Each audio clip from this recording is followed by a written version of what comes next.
Hello friends, welcome to our YouTube channel study अपने लिए। आज हम लोग पढ़ेंगे एस्टिमेशन एंड कॉस्टिंग का लेसन 2 का पार्ट 2 वीडियो। ठीक है, लेसन 2 हमारा था सर्विस कनेक्शन, उसका पार्ट 2 वीडियो। तो चलिए स्टार्ट करते हैं। तो इसमें हम लोग का फर्स्ट टॉपिक है use of energy of high और एक्स्ट्रा हाई वोल्टेज। तो यूजेज ऑफ एनर्जी हम लोग देखते हैं कि हाई और एक्स्ट्रा हाई वोल्टेज में कैसे यूज़ करते हैं। तो हाई और एक्स्ट्रा हाई वोल्टेज का मीनिंग है इसमें 11 kV जो इंडस्ट्रीज़ में यूज़ होता है आपका, वो 11 kV का जो हम लोग सप्लाई करते हैं और उसका यूज़ जो एनर्जी का होता है वो कैसे होता है, क्यों होता है, और इसी के बारे में हम लोग डिटेल में जानते हैं। It means use of electrical power at 11 kV और मोर। तो जैसे कि मैंने आपको कहा कि इसका मतलब है कि इलेक्ट्रिक पावर जो 11 kV और उससे ज़्यादा में यूज़ होता है। The supplier must correct the high और extra high voltage to any consumer unless all the conductors and apparatus which is being used for the purpose are situated at power location in the premises of the consumer and only authorized personnel having access to it। तो जहाँ पर भी 11 kV हम लोग setup करते हैं वहाँ का सूटेबल एक प्रॉपर लोकेशन होना चाहिए, और जो उसे मतलब सेटअप करेगा वो ऑथराइज्ड पर्सन होना चाहिए ताकि वहाँ पर उसको लगा सके। ठीक है, और एक अच्छे पर्पस के लिए उसको यूज़ किया जाता है, जैसा कि मैंने आपको बताया इंडस्ट्रीज़ यूज़ के लिए। ठीक है, there should be separate building blocks for the high और extra high voltage and premises for view safety purpose. तो ये जो है सेपरेटली बिल्डिंग ब्लॉक्स में दिया जाता है ताकि जो वोल्टेज रेगुलेशन है और इसका प्रीमाइसेस है वो सेफली और वेरीफाइड रूप से हो सके। All the substation are constructed and maintained properly. जितने भी सब स्टेशन है वो कंस्ट्रक्ट और मेंटेन प्रॉपरली होना चाहिए। All the live conductors of any apparatus should remain inaccessible to prevent any kind of danger. जितना भी live conductors apparatus है सब अच्छे तरह से लगा हुआ होना चाहिए ताकि किसी भी मतलब डेंजर वहाँ पर ओकर ना हो सके। अब हम लोग देखेंगे service connection for 11 ST consumer. 11 ST का जो कंज्यूमर होता है इंडस्ट्रीज़ का चाहे हाउस का, बेसिकली इंडस्ट्रीज़ का ये होता है, तो उसका हम लोग कनेक्शन डायग्राम देखेंगे और उसका कनेक्शन के बारे में हम लोग डिटेल में जानेंगे। ठीक है, तो इसका कनेक्शन डायग्राम आपको दिख रहा होगा कि एक पोल है जिसमें 3 फेज 4 वायर सिस्टम का हम लोग यूज़ करते हैं, जिसमें ST कंडक्टर से हम लोग वायर लेते हैं। ठीक है, एक लाइटनिंग अरेस्टर भी पोल के ऊपर लगा हुआ है, एक डिस्क इंसुलेटर लगा हुआ है, और ST कंडक्टर लाइंस आपको दिख रहा होगा जो हम लोग थ्रू GI पाइप के थ्रू ले जाते हैं अंडरग्राउंड वायरिंग के थ्रू मेन स्विच बोर्ड तक। ठीक है, क्यों अंडरग्राउंड क्यों करते हैं? क्योंकि हाई वोल्टेज होता है, इसीलिए इसको हम लोग मैंने जैसे कि आप लोगों को पहले भी बताया था कि हाई वोल्टेज में हम लोग जो है ओवरहेड की जगह में अंडरग्राउंड का यूज़ ज़्यादा करते हैं। ठीक है, तो इसीलिए हम लोग अंडरग्राउंड पाइप से ले जा रहे हैं, और पोल से जो है आपका मेन स्विच या फिर घर का दूरी एटलीस्ट 20 मीटर होना चाहिए। और आपको फिगर में दिख रहा होगा कि 3 वायर आया है, और ये जो नीचे में ब्लॉक टाइप का आपको दिख रहा होगा ये सीमेंटेड किया हुआ है। मैंने अंडरग्राउंड वायरिंग में आपको बहुत अच्छे से क्लियरली बताया है ये सब के बारे में। ठीक है, तो डायग्राम से आपको समझ में आ रहा होगा। इंडोर केबल बॉक्स है इसमें 11 kV, आउटडोर केबल बॉक्स है, पोल 11 kV लाइन है, उसके बाद GI पाइप है, 11 kV केबल है, और यहाँ पर मेन स्विच बोर्ड है। ठीक है, देखिए bricks sand layer 11 kV cable.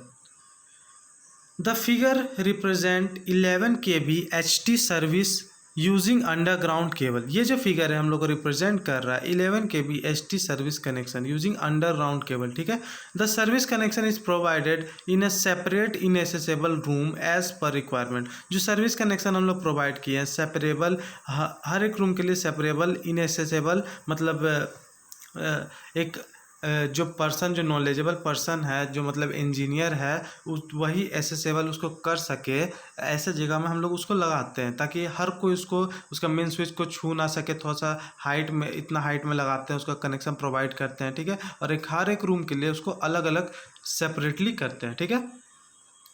As shown in figure, the supply is from 11 ST service line which is connected to 11 kV outdoor cable box using GI pipes। तो जैसा कि आपको फिगर में दिख रहा होगा कि 11 kV का जो ST सर्विस लाइन है वो कनेक्ट किया हुआ है 11 kV का आउटडोर केबल बॉक्स से, ठीक है, थ्रू GI पाइप। देख लीजिए एक बार और फिगर, ठीक है।